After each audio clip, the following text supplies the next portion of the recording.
Lover by Taylor Swift.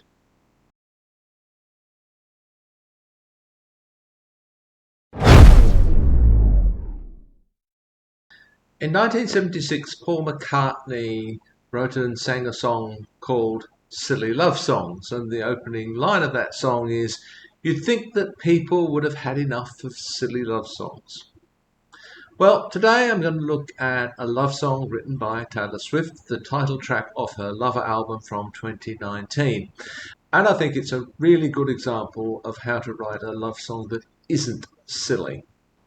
It's one of the songs on her Lover album that she wrote on her own, and of course it's the title track of the album. It's written to the tempo of a waltz, and that of course is part of the attempt to create a romantic atmosphere here. So here it is, Lover by Taylor Swift.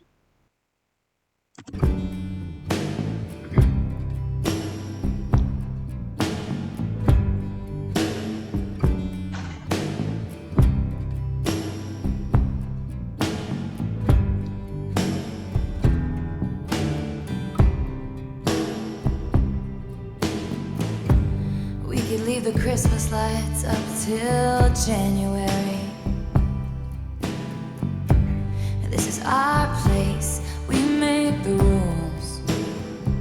First thing I want to note about the song is the very first word is we. This establishes them as a couple. They're no longer separate individuals, they act together as a single unity, a we. And she focuses here on something very mundane. We could leave the Christmas lights up till January. This is our place. We make the rules.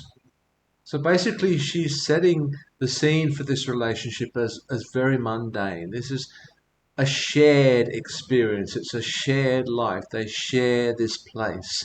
It's our place. So she establishes the real nature of this relationship, the real depth of the relationship, by referring to something completely mundane. We can leave the Christmas lights up till January if we want to. It's our place. We can do what we want here. The only slight criticism I would make of the lyrics here is that it's traditional to leave Christmas lights up until the 6th of January anyway, the Feast of Epiphany. So I think this would have worked slightly better if she'd said February. We can leave them up till February if we want to. This is our place. We do what we want to do. We could leave the Christmas lights up till January. This is our place, we make the rules. And there's a dazzling haze, a mysterious way about you, dear. Have I known you 20 seconds or 20 years? So although this is in a very mundane, just day-to-day setting, there remains that sense of mystery in this relationship. There's a haze around it. There's a haze around him. There are unknowns, and that keeps the relationship alive, I suppose. The mundane and the mysterious are juxtaposed here.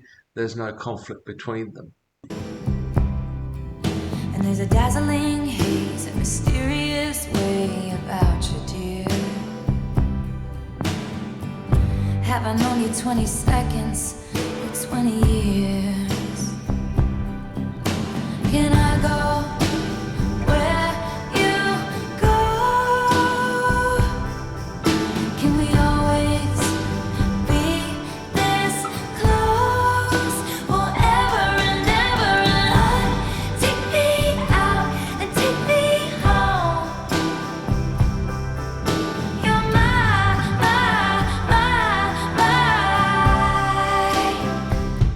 lover. Of course, she expresses the desire here for this to go on forever. Can we always be this close? Can I go where you go? Again, this sense of togetherness, this we, the strength of the bond. Take me out, take me home, but let's always be together. Can we always be this close? And I guess we can see here again in her writing this kind of idealistic view that she has of relationships. But again, here it's embedded in the mundane. That's where the romance is found. It's found in going out and coming home together, having a home together. But then again, juxtaposed with this is the idea that he is her lover, not just a husband, not just a partner, but her lover. So the mundane and the extravagant sit side by side. Can I go where you go? Can we always be this close forever and ever? And take me out and take me home. You're my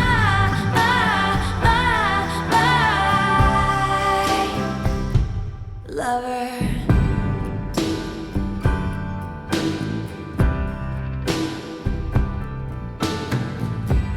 We could let our friends crash in the living room. This is our place, we make the call. Again, this shared life. This is our place. We make the call.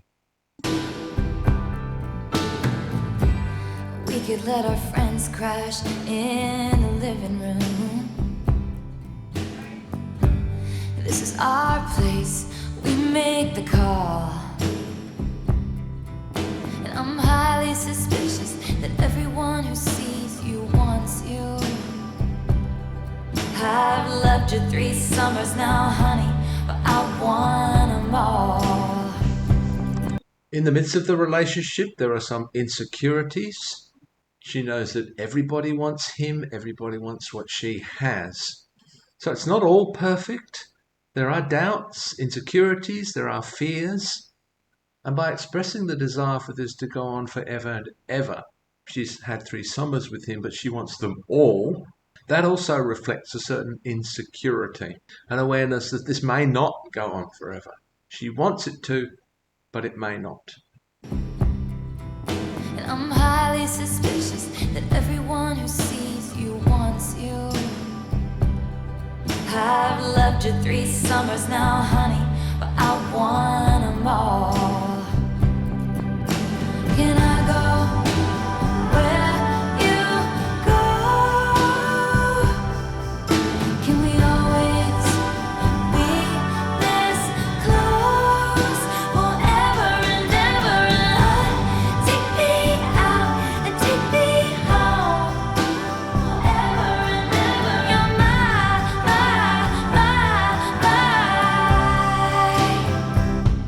lover. Ladies and gentlemen, will you please stand?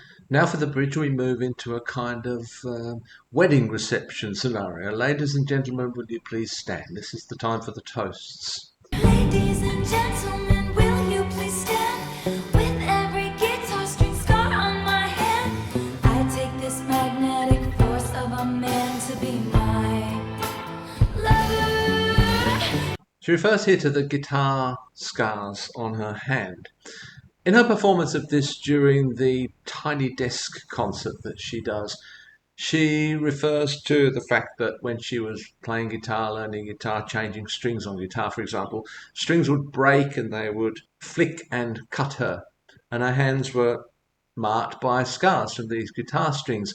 And I think this becomes symbolic of the song she's written about relationships, and particularly broken relationships. She has been scarred by these relationships in the past. And here now she takes this man to be her lover. There's a kind of a official public declaration of this. Not only are they sharing this intimate relationship together, sharing this life, sharing their friends, sharing a home, this is now publicly declared, which is essentially what a marriage ceremony is, although she doesn't use the words husband here, she prefers to use the word lover. Lover. Ladies and gentlemen, will you please stand? With every guitar string scar on my hand, I take this magnetic force of a man to be my lover. My heart's been borrowed and yours has been blue. All's well that ends well to end up with you. And again, that reference to the past relationships here. My heart's been borrowed and yours has been blue. They've both been through difficult times in other relationships. My heart's been borrowed and yours has been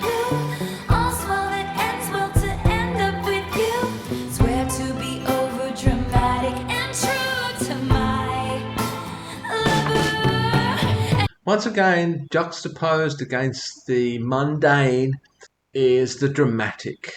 I promise to be over dramatic to you, my lover. So there's an intensity to this relationship.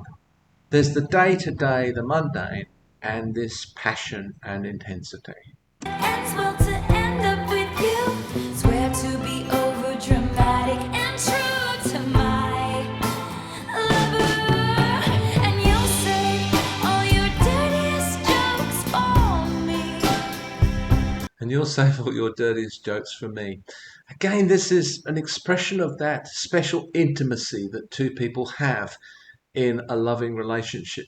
There are things that only they share. He'll only be fully himself in her presence. He'll share the most intimate parts of himself with her and vice versa. And you'll say all your dirtiest jokes for me. And at every table, I'll save you a seat. A great symbol of their togetherness. Wherever they go, she will save a seat for him. There's always a place for him at her side. And at every table, I'll save you a seat. Lover, can I go where you go? Can we always be this close forever and ever?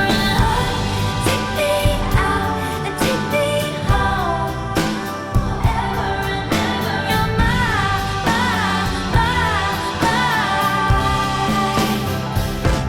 oh, you're oh,